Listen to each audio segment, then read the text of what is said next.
ایک مرض ہے ریاکاری، دکھاوا.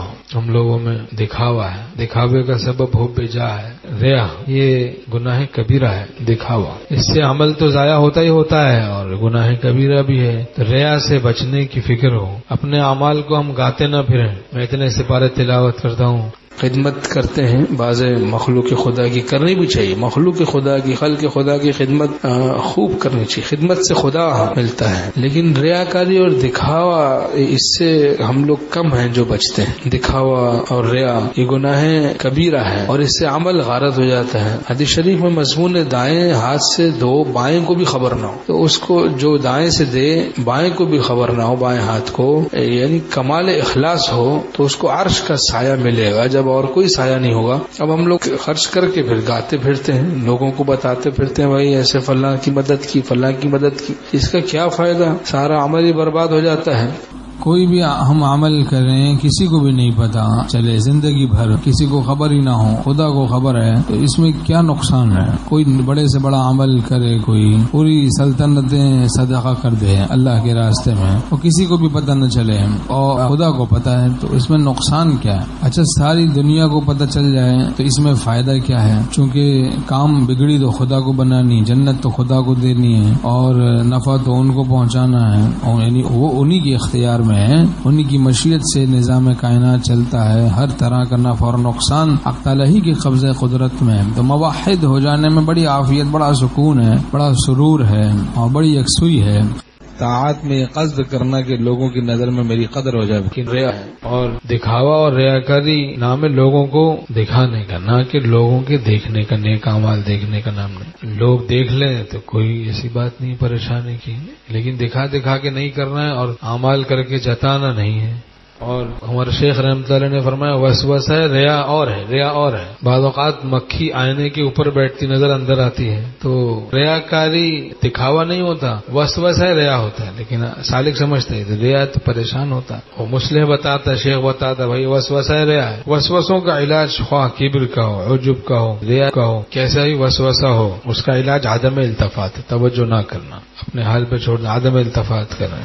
تو دکھاوا اور ریا اس کا علاج کیا ہے؟ حضرت تھانوی رحمۃ اللہ علیہ فرماتے ہیں رضا حق کا قصد کرو. رضا حق کا قصد کرو، اللہ کی رضا کا. ہر عمل میں اللہ کی رضا کا قصد ہو. رضا خلق کا قصد نہ کرو، مخلوق کی رضا کا قصد نہ کرو. بدون قصد اگر مخلوق کی رضا کا وسوسہ آئے تو اس کی طرف التفات نہ کرو. بدون قصد اگر رضا خلق کا وسوسہ آئے تو اس طرف التفات نہ کرو، توجہ ہی نہ کرو. اور اعمال کے دوران جو ریا کا خیال آ رہا ہے اس کی طرف بھی توجہ نہ کرو. عمل کے بعد اس کو گاتے نہ پھرو اور کسی مصلح سے تعلق کرو، اس کی رائے میں اپنی رائے کو فنا کرو. پھر اخلاص نصیب ہو جاتا ہے، ریا کاری جاتی رہتی ہے، دکھاوے کا مرض جاتا رہتا ہے، مخلص ہو جاتا ہے، دل پاک صاف ہو جاتا ہے. اور حضرت خواجہ عزیز الحسن مجذوب رحمۃ اللہ علیہ فرماتے ہیں وہ ریا دکھاوا جس پر تھے زاہد تعنزن، پہلے عادت پھر عبادت ہو گئی. عمل پہلے عادت ہو جاتی ہے، عمل کی پھر عبادت بن جاتا ہے. تو خوف ریا سے عمل کو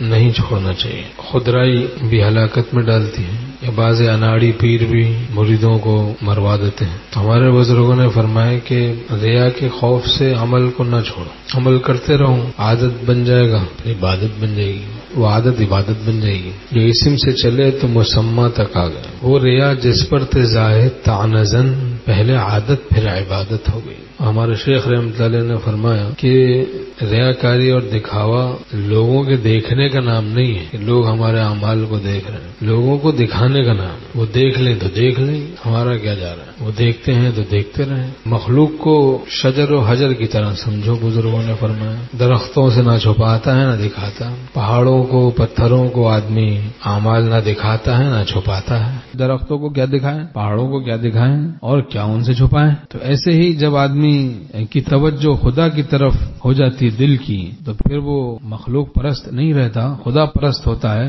مخلوق کو نہ دکھانے کے چکر میں رہتا ہے نہ زیادہ چھپانے کے چکر میں رہتا ہے. اپنے کام سے کام رکھتا ہے، خدا کی طرف متوجہ رہتا ہے. تو اپنے کام سے کام رکھیں. رہتے ہیں ہم جہاں میں یوں جیسے یہاں کوئی نہیں، حال میں اپنے مست ہوں غیر کا ہوش ہی نہیں. غیر کا ہوش ہی نہ. حضرت مولانا شاہ محمد احمد صاحب رحمۃ اللہ علیہ فرماتے ہیں اب سوا ان کے سب کو بھول گیا ہے مبارک کی نعمتیں نسیاں. نسیان تو بیماری ہے، نسیان کا مرض ہو گیا ابھی، لیکن غیر اللہ سے جو نسیان ہے یہ مبارک حالت ہے، غیر کی پرواہی نہیں، غیر غیر ہے اور غیر کچھ بھی نہیں، آپ ہیں اور آپ سب کچھ ہیں، منتہی ہو جاتا ہے آدمی، سادہ ہو جاتا ہے، حالت اس کی عام لوگوں کی طرح بظاہر ہو جاتی ہے، لیکن گناہوں سے بالکل دور ہوتا ہے، اللہ کے بہت قریب ہوتا ہے۔